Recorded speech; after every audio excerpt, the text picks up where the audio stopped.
Hello， 大家好，欢迎收看第173期的亚当球鞋，我是你们的亚当。库里的篮球鞋在这几年里面应该可以算是对于缓震要求并不高的球员来说，进行室内木地板实战最好的选择之一。随着 Flow 科技在篮球鞋市场的成功，库里的整一个系列都开始了复刻。最先迎来的就是我们今天的主角，这一双库里4的 Flow 球。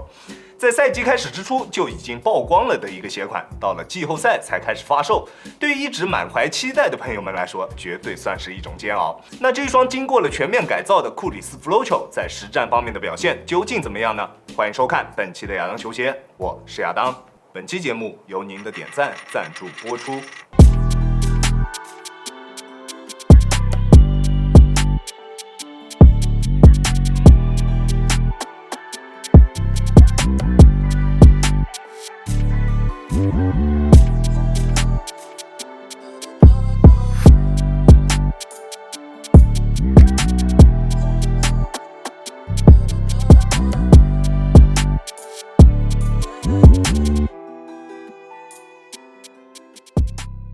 首先，我们先来看一下这一双鞋的外观。在外观方面，你觉得它可以打几分呢？在外观方面，它其实不是简单的把库里4代的鞋面安到了库里8代的中底大底上面。它的鞋面跟库里4代看上去是一样的，其实区别还是非常大的。材质变了，细节变了，连原来印在后跟处的安德玛 logo 也被取消掉了，并且相对于库里4的修长鞋型，这一双鞋的鞋面会更加的臃肿一些。那如果一定要我进行选择的话，单论外观，我会选择元年的库里4代。在实战方面，我们依旧还是从大底开始说起。其实 UA 搭载 Flow 科技的篮球鞋，他们的大底以及中底并没有什么好聊的，并且这一双鞋身上搭载的大底纹路以及中底的 TPU 跟库里8代是完全一样的，没有任何变化，在实际的体验上面也完全没有区别。抓地优秀，但是怕潮，在吸灰方面的话，只要灰尘不是特别大都可以 hold 住，但是耐磨非常的拉胯，即使只用来打室内的木地板也会出现明显的磨损。不过大家可以放心，如果只用来打室内的木地板，即使是它的外底被磨平了，抓地力方面也并不会有特别明显的下降。真的下降非常明显的话，你自己动手给它抠一点纹路出来就行了。打室内绝对是没有问题的，不过室外我绝对不推荐。而在中底方面，反应性与场地感也绝对都是顶级的，在突破的过程中不会有任何泄力的感觉，加上它顶级的抓地力，突破或者急停都是想走就走，想停就停，没有任何一丝的犹豫。缓震方面，对于我来说也是完全够用的，在实战的过程中基本上不怎么会出现震脚的感觉。那如果你对于缓震的要求比较高，那我建议160斤以上的朋友就尽量不要去选择这一个鞋款了。Flow 这一项科技最强的一点，除了它抓地无敌之外，它的前后掌过渡也绝对是顶级的。中底的过渡让你不吃德芙也可以纵享丝滑，舒适度非常高。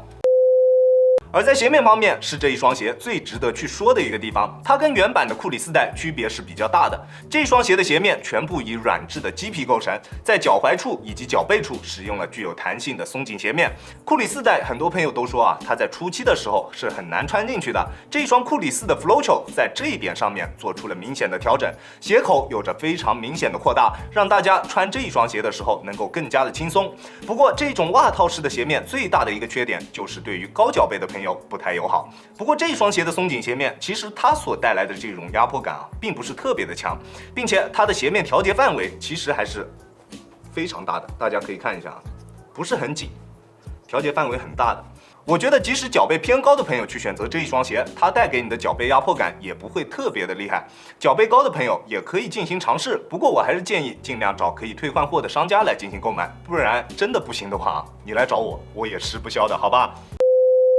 这一双鞋的鞋楦还是略微有一点点偏宽的，那如果你是正常脚型或者略微偏宽偏窄都可以选择它，并且你们都可以在这一双鞋上面体验到非常优秀并且非常舒适的包裹体验。双脚与鞋面可以做到完美的贴合，并且柔软的鞋面以及合适的内部填充，让你的双脚在鞋内会感觉到非常的舒适，鞋脚一体性非常优秀。但是因为它的抓地力实在是太强了，在急停的时候完全可以说是直接被钉死在地上的，所以在穿它实战的过程中依旧会出现钉脚趾的情况。过于强大的抓地力有时候也并不全是好处，但是这一双鞋所带来的顶脚趾感受是完全可以接受的，确实会有，但是出现的频率不是特别的高，这一点你是可以放心的。而它在支撑性方面也完全没有问题，中底的橡胶全面上翻至了鞋面，并且皮质的鞋面加上鞋面与双脚的完美贴合度，也让它在支撑性方面有更为优秀的表现。在做变向动作或者是后撤步动作的时候，它的鞋面是能非常好的兜住你的双脚的，